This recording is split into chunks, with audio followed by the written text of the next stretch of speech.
Actually, dapat, di ba, kung magluluto, meron ka namang bawang, sibuyas at mantika na, hindi mo na dadagdagan bilihin. Pero kung bibilin pa rin, siguro mga 50 to Ito mga Lodi, isang reveal lang po, pinag-iinitan na usap-usapan po, viral po dyan sa DTI at kamang gagawa.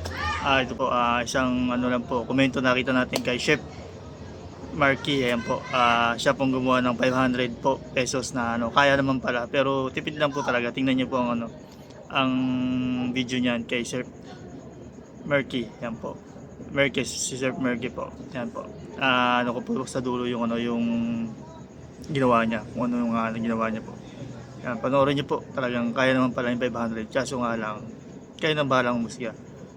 Panoorin niyo kay Sir Marky. Yan po, ayan po sa taas yung ano niya, ito po siya.